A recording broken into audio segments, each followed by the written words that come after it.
আমি কিন্তু স্বাস্থ্য প্রতিমন্ত্রী, হাসপাতাল প্রতিমন্ত্রী না। আমরা প্রায়শ স্বাস্থ্যকে হাসপাতালের সাথে গুলিয়ে ফেলি এবং উইথ অল গুড ইন্টেনশন আমরা যেখানেই যাই আমরা আরও হাসপাতাল বানাতে চাই, আমরা আরও ডাক্তার নিয়োগ করতে চাই।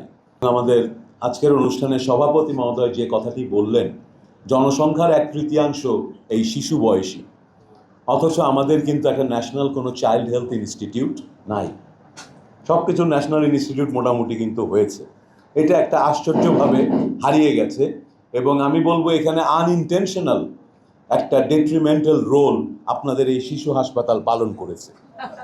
যেহেতু এটার নাম শিশু হাসপাতাল অ্যান্ড ইনস্টিটিউট, এইটাই তো শিশু ইনস্টিটিউট আছে, এটা কিন্তু আমাদের পারসেপশনে অনেকের মধ্যেই হয়তো ছিল যাও শিশু হাসপাতাল তো আছে, অনেকে ইভেন জানেও না যে এটা যে বেসরকারি, মনে করে যে এটাই মেইন শিশু ইনস্টিটিউট, যেটা in a way good, but এটা খারাপ এফেক্ট হয়েছে। 54 বছর হয়ে গেছে আমরা চাইল্ড হেলথের কোনো আলাদা ইনস্টিটিউট গড়ে তুলি নাই।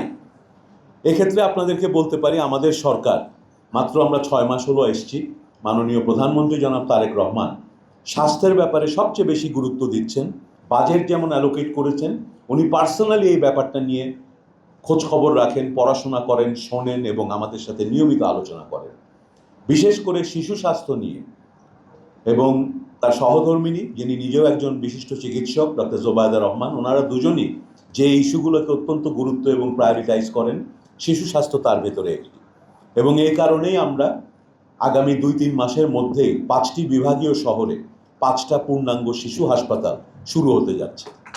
সেটার কাজ অনেক দূর এগিয়ে গেছে, যন্ত্রপাতি এবং ফার্নিচার এগুলো এখন শেষ পর্যায়ে। তো আমরা আশা করছি অক্টোবরের মধ্যেই 5টি শিশু হাসপাতাল 5টি বিভাগীয় শহরে কাজ শুরু করবে। এর পাশাপাশি ওমেন্স হেলথ, চাইল্ড হেলথ এগুলো নিয়ে আরও কিছু ইনস্টিটিউট এবং কাজ করার পরিকল্পনা সরকারের রয়েছে, যেগুলো এখনও বিভিন্ন বিষয় বিবেচনা করা হচ্ছে যে কিভাবে আমরা করব, কোথায় করব। ফলে শিশু স্বাস্থ্যের সামনের দিনগুলোতে আমাদের একদিকে যেমন নতুন হাসপাতালগুলো হচ্ছে, নতুন নতুন স্পেশালিটি এবং সাব স্পেশালিটি তৈরি হচ্ছে, আমাদের কিন্তু বিপুল পরিমাণ নতুন প্রশিক্ষিত চিকিৎসকের প্রয়োজন হবে এই শিশু হাসপাতাল এবং ইনস্টিটিউটগুলোকে সঠিকভাবে এগিয়ে নিতে। এবং সেই ক্ষেত্রে আমি মনে করি যে এই শিশু হাসপাতালের, আপনাদের এই বাংলাদেশ শিশু হাসপাতাল অ্যান্ড ইনস্টিটিউট এই প্রতিষ্ঠানের ট্রেনিং ইনস্টিটিউট হিসেবে আরও বড় পরিসরে, আরও বেশি করে কাজ করার পরিকল্পনা নেওয়া দরকার।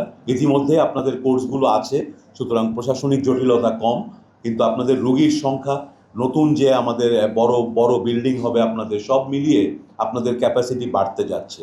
সো আপনারা এই পোস্ট গ্রাজুয়েট ট্রেনিংয়ের জন্য এগুলোর যে অথরিটিরা আছেন তাদের সাথে আপনারা যোগাযোগ করে আমার মনে হয় প্ল্যান শুরু করা উচিত যে ট্রেনিংয়ের ক্যাপাসিটি বাড়ানো, আরও বেশি ট্রেনিংকে আপনারা নিতে পারলে দেশ উপকৃত হবে, দেশ আরও বেশি শিশু বিশেষজ্ঞদের পাবে। শিশু স্বাস্থ্যের ক্ষেত্রে আমরা আরেকটি জিনিস আমাদের সরকারের পক্ষ থেকে, যেটা যে শিশু হাসপাতাল অনেক হোক, এটা কিন্তু আমরা চাই না।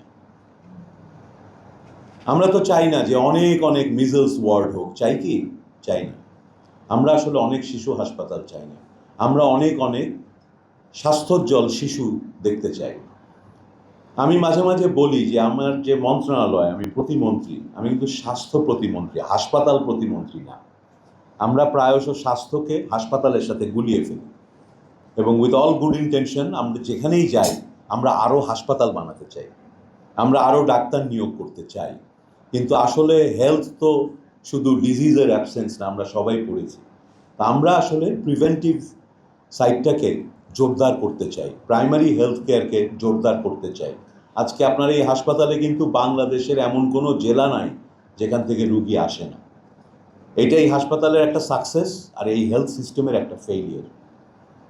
কেন একটা রংপুরের মানুষের শিশু অসুস্থ হলে ঢাকা পর্যন্ত আসতে হবে? 20 কোটি মানুষের দেশ, এত বড় একটা দেশ, তা আমাদের ডিসেন্ট্রালাইজ করতে হবে। আমরা যে কারণে যে একটু আগে বললাম বিভাগীয় শহরে আমরা শিশু হাসপাতালগুলো গড়ে তুলছি, আরও ডিসেন্ট্রালাইজ করতে হবে এবং আমাদের প্রিভেনশন এবং প্রাইমারি হেলথ কেয়ারে আমরা জোর দেব।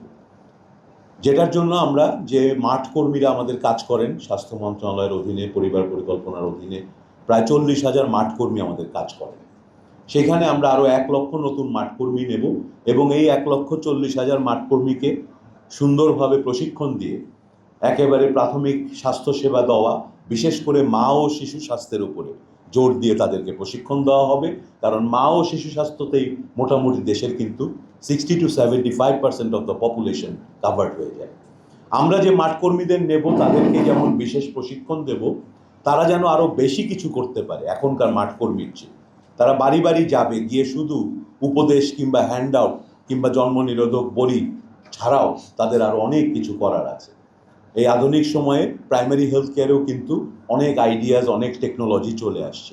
আমরা তাদেরকে একটা কিট দেওয়ার চিন্তা ভাবনা করছি, যেখানে অনেক ধরনের ডিভাইস থাকবে, যার ফলে বেশ কিছু কমন টেস্ট এবং কমন জিনিসপত্র ডেটা সে নিতে পারবে যখন বাড়ি বাড়ি গিয়ে ওই পরিবারের সবাইকে সে দেখবে। এবং সেটার সঙ্গে টেকনোলজি ইউজ করে আমরা বিভিন্ন তথ্য তাদেরকে দিতে পারবো, যে তথ্যগুলা ওই রুগীর জন্য ওর হিস্ট্রির সাথে, ওর রিস্ক ফ্যাক্টরের সাথে সামঞ্জস্যপূর্ণ, সেই উপদেশগুলো তাকে আমরা তখন সাথে সাথেই দিতে পারবো। তো ডিজিটালি কানেক্টেড এবং আপনার তথ্য ভিত্তিক যে প্রাথমিক স্বাস্থ্যসেবা, সেটার উপর জোর দেওয়া হবে। আমরা উপজেলা হাসপাতালগুলোকে স্ট্রেনথেন করছি, প্রায় 3 গুণ সাইজ বানিয়ে ফেলছি। আমাদের 50 বেডের বেশিরভাগ এখন উপজেলা হাসপাতাল, সেগুলোকে আমরা 151 বেডের উপজেলা হাসপাতাল নির্মাণ করব বাংলাদেশের প্রত্যেকটি উপজেলায়। অর্থাৎ প্রত্যেকটি উপজেলা আগে যতটুকু একটা হাসপাতাল তার ছিল, এরকম 3টা হাসপাতাল পেতে যাচ্ছে। এবং সেখানে শিশু স্বাস্থ্যকে আমরা গুরুত্ব দিচ্ছি, সেখানে তাদের জন্য জনবল থাকবে, তাদের জন্য আলাদাভাবে ওয়ার্ড এবং সমস্ত ফ্যাসিলিটি প্রত্যেকটা উপজেলা হাসপাতালে থাকবে।